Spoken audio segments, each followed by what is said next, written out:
welcome back muli dito sa ating YouTube channel. Naway nasa mabuti po kayong kalagayan kasama ang inyong mga mahal sa buhay. At para naman sa mga subscribers natin na nasa ibayong dagat, nasa abroad, isang napakalaking sakripisyo ang ginawa upang may mabago ang kanilang buhay at buhay ng kanilang pamilya. Dasal ko po lagi ang inyong kaligtasan. And sa inyong lahat po, dasal ko palagi ang inyong magandang kalusugan at maisakatuparan, naway maisakatuparan ang lahat ng ating mga pinapangarap at inaasam-asam sa buhay. Yung mga bago pa lang, yung kakapasok pa lang, huwag kalimutan mag-like at mag-subscribe at i-click yung notification bell para lagi kang mauuna sa mga kabang-abang na live at vlog na meron tayo dito sa YouTube channel natin. Sa vlog natin ngayon, pag-uusapan natin yung 9 na mga kahilingan na gusto natin maisakatuparan sa 2026. Ano ba ang proseso nito? Ano ang mga gagamitin nito? Ito yung mga kahilingan na pinadidikit natin, tinitape natin sa likod ng main entrance natin. Baka magtaka kayo o magtatanong kayo, Sir Franz, bakit 9? Bakit siyam na kahilingan sa 9 na sobre? Okay? 9 na kahilingan sa 9 na sobre. Because nasa period 9 na po tayo. Okay? Sa hindi pa nakakaalam na po tayo. Kung sa way back, 2024 to 2023, that was period 8. Kasagsagan yon na maswerte ang number 8. Sa mga panahon nito, hindi na ganon kalakas ang swerte ng 8. Kasi nasa loob na tayo ng period 9. Ang period 9 ay magtatagal ng 20 years. Ito ay nagsimula nung nakaraang taon, 2024. At ito ay magtatapos ng 2043. Kaya, simula nung 2024, ngayon, at sa susunod pang mga taon hanggang 2043, ang ihahanda natin at maririnig nyo sa akin is the number 9. Ilang piraso? 9 na piraso. Kung hindi, 1 dosena ay 9 na piraso. Yun ang naibibigay ko. Because gusto natin na makapag-blend in tayo sa energy ng period 9. Gusto natin na makahiram tayo, makakuha tayo ng enerhiya, magandang enerhiya galing sa period 9. So, I hope so, alam nyo na ano ba ang period 9. Because in Feng Shui, there are 9 period. 1, 2, 3 hanggang 9. And nasa lower major cycle na po tayo. Okay? The upper major cycle, ito yung period 1 hanggang 3. While ang nasa kalagitnaan or the middle cycle is from 4, 5, and 6. At ngayon, na nasa pagtatapos na tayo ng cycle or ng siglo, that's period 7, 8, and 9. Okay? So, the period 9, pagkatapos nito, ano susunod, Sir Franz? Period 10? Hindi po. Babalik muli tayo sa period 1. Okay? So, yun lang po. Babalik muli tayo sa period 1. Ibabahagi ko muna sa inyo ano ang mga gagamitin, ano ang mga kakailanganin.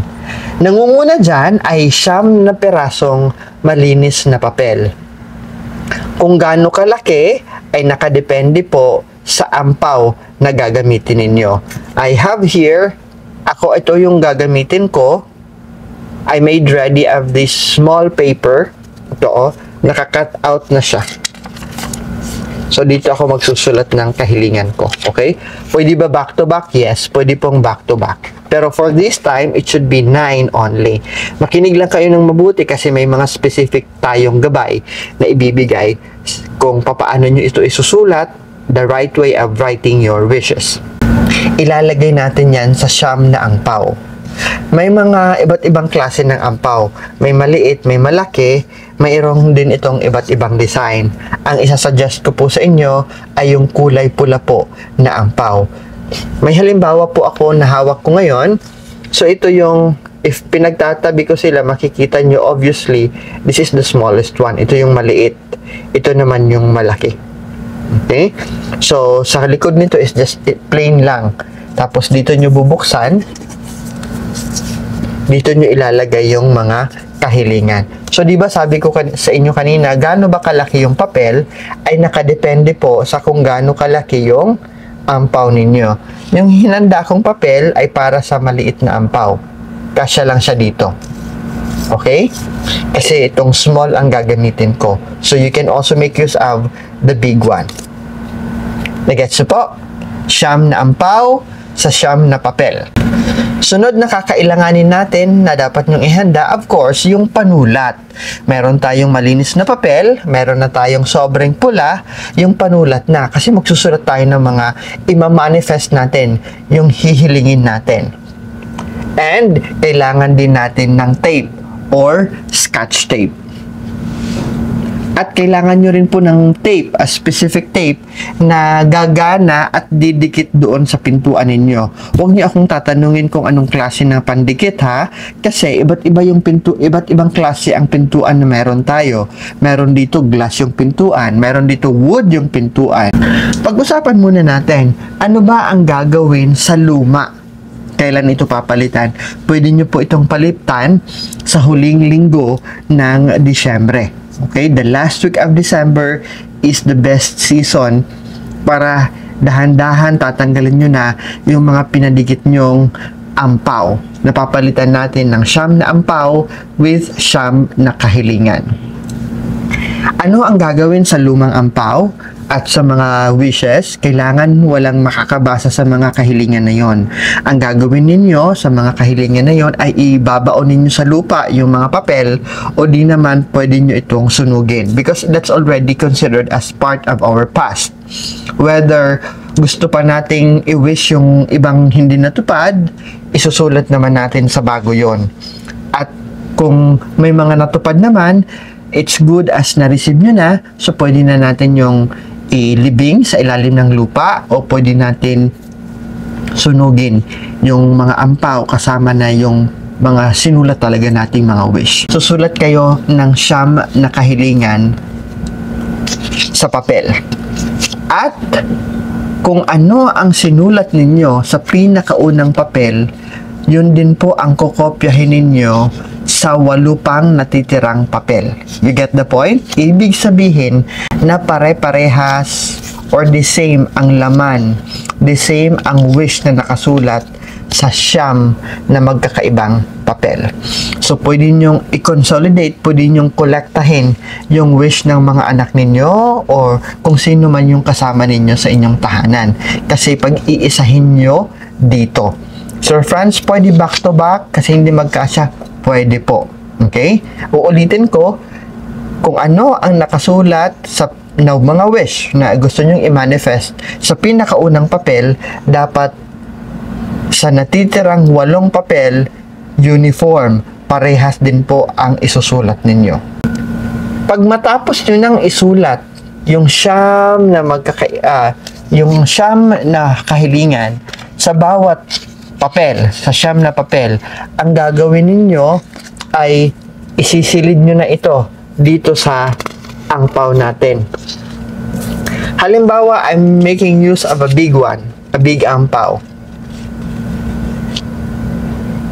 Okay, halimbawa ito.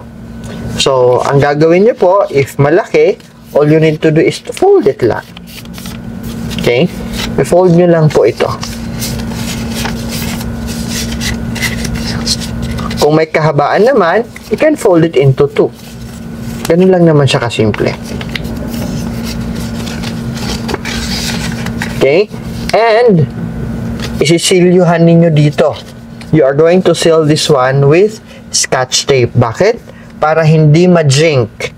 When you say jink, yung hindi matutupad yung kahilingan nyo, para hindi ma-jink yung ima-manifest ninyo, kailangan nyo itong hindi mabasa. Kailangan hindi ito mabasa ng ibang tao. Kaya, kailangan itong silyuhan dito. Kayo na po ang bahala sa klase ng pandikit na gagamitin ninyo kung ididikit nyo na ito sa likod ng pintuan. Dapat main door po. Of course, there is an exemption. If you are renting out, or if nagbo-boarding house ka lang, the door na gagamitin ninyo is the door of your room. Kung nakikitira ka lang and you respect the tradition ng ibang tao dyan sa tahanan na yan, lalong-lalo na sa mga kababayan natin na nasa ibang bansa, yung gagamitin mo lang na door is the door of your own room kasi that's what is your safe space. Yan yung lugar mo. So, isisilyo nyo ito, you have to seal it, okay? ang mga wish ninyo dapat nakasilyo at dapat hindi ito bubuksan sa buong taon. Papalitan ito natin sa huling linggo ng December. So, yung luma, tanggalin nyo na yon. Pwede nyo yun sunugin o di naman kaya ilibing sa ilalim ng lupa. Ididikit nyo yung bago, dapat nakasilyo sa likod ng pintuan in a diamond shape or in a diamond formation. Please refer sa picture na magpa-flash sa screen ninyo sa sinasabi kong diamond shape or diamond formation.